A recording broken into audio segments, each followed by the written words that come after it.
What's going on, people? This week leading up to Season 2 has been pretty tense for Tekken players because from what we've seen last week in the Tekken Talk Live, we are seeing a lot more of the same very aggressive and I'll say restrictive kind of gameplay that we wanted to get away from in Season 1. We're seeing King get his homing throws back. We're seeing chip damage on throws. We're seeing key charges change after over 20 years. We're seeing combos that fix themselves off axis.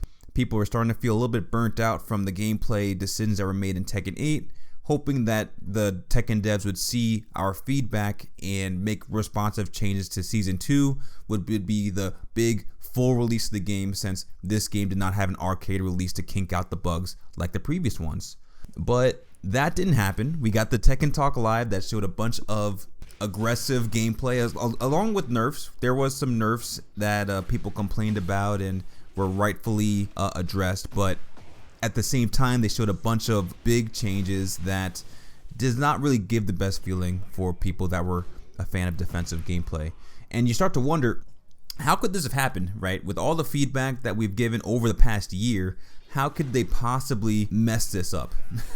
And the most evident answer is just a different vision of the game's direction.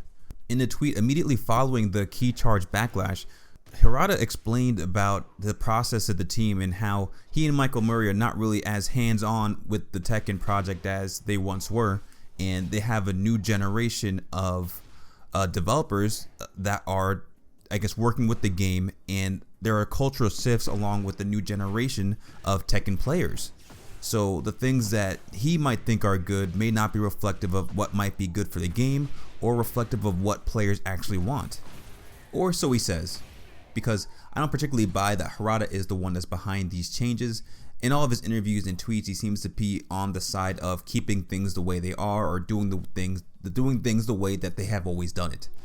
But Hirata can't work forever, so there needs to be some point in which Hirata passes the reins on to the next generation of developers, producers, directors, in order to carry the series forward.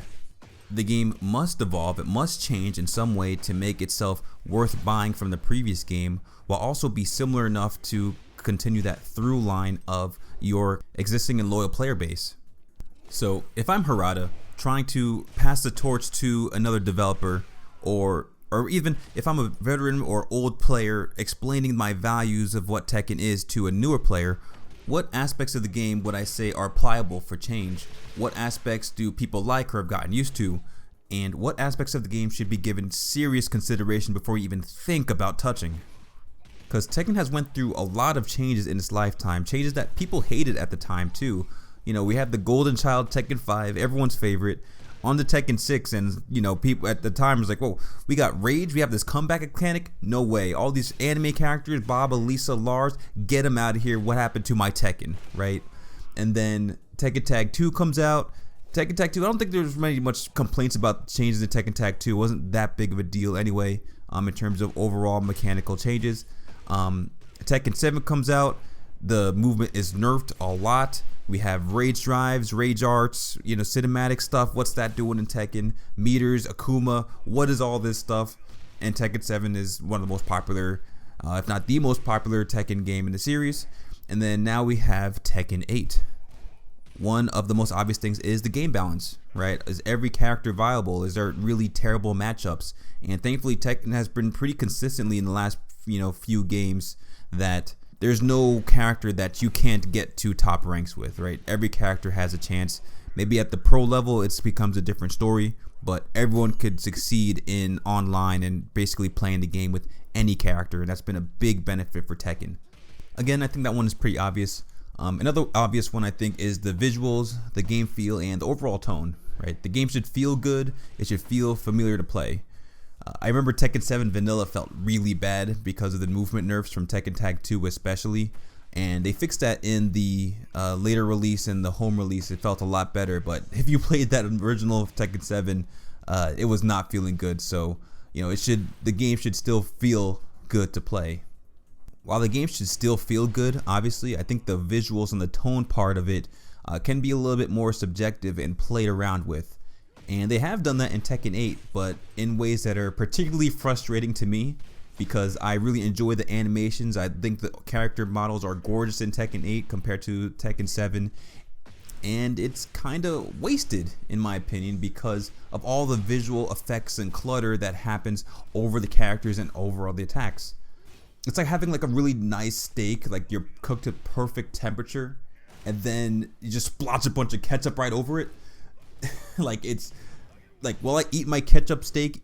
Yeah, but like, why'd you have to put all that ketchup on there, dog? Like, like it was better without all that stuff. So that's how I feel about all the visual effects in Tekken 8. And that's why I was initially opposed to the move indicators, because I really liked not having the text and clean UI on the screen. But honestly, even after seeing it, it's definitely not that bad, and it's definitely not any worse than all of the added visual effects, like all the characters lighting up, glowing, and being on fire. So even if I don't like it, I recognize that that's something that's worth fighting to the death over. That's not something that's worth complaining about and raising hell over. But there is something that is core to the appeal of Tekken that must be safeguarded and carefully evaluated for any proposition of change. That is freedom of skill expression. And by that I mean having as wide of a range of options as possible in any given situation. We love being able to have an array of options from high risk, high reward to low risk, low reward, depending on our own skill, confidence, and ability to recognize what the opponent is doing in the matchup. And this applies for both attacking and defending. An average Tekken character has almost 100 moves, and we want to use them. So when they make changes to the game where they have these super strong do everything mids, these lockdown mids that do homing, plus on block, all that stuff, it really diminishes the value of some of the other moves that you could be using in that situation. It doesn't feel like we have a lot of options when there's a few that are just so much better than the rest. Even the change that is sensible on paper, like the change to aerial combos where it adjusts based off it being slightly off axis to being realigned, people are even a little bit fearful of that because it feels like they won't be able to use their unique off-axis combos anymore. That could maximize damage better than a realigned combo should you have done the training to actually find that out. I have not done that training, so that kind of change benefits me the most, but honestly, I'd rather have my combo drop and be able to see all the people that did get to do those very specific combos and show off the investment that they put into the game that I didn't. Even for the key charge change, I think it's very easy to say that people are upset just because it is just a legacy option that has been with the game for so long, but I think it's also largely due to the fact that key charge is a gamble when you can't or you're not able to block, and the counter hit effect was worth that gamble for a good amount of characters, and the change to having it simply be a damage increase for that first hit doesn't seem to be a good enough reward for making that gamble. It kind of reduces that option should you have wanted to take it. Now, I'm sure that there are characters and there are still setups where key charging would still be okay. I think it'd be a different set from what it was from when it was a counter hit option.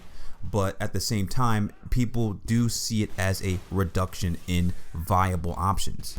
Personally, I feel like this change is the least threatening change that was shown off. So maybe I don't have much of a horse in that race. So we like to have a lot of attacking options, but conversely, we also need to have a lot of options for dealing with those attacking options, i.e. defending. And there are a lot of options.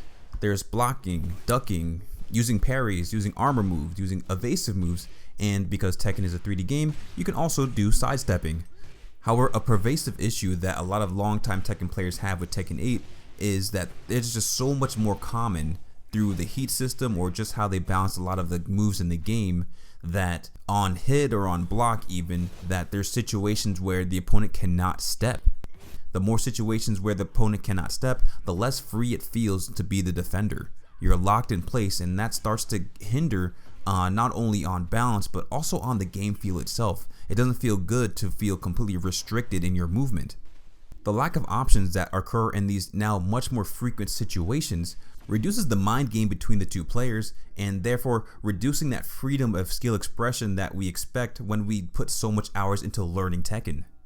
Does having more of these lockdown scenarios, either through super high frames or super great homing mids that are easy to chuck out, Does it make it so that the more big, exciting moves are used in a Tekken match rather than poking? Yes, it does.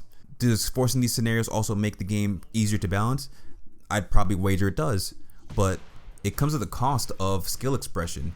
It comes at the cost of grinding and making this game worth being the best at. And it just comes at the cost of good-ass Tekken. So that would be my instruction to the next generation. Keep good game balance, make sure the characters are still varied and interesting, make sure the game feels good, and make sure we preserve freedom of skill expression to the most we possibly can. Let me know what you think, and I'll see y'all in Season 2. Peace.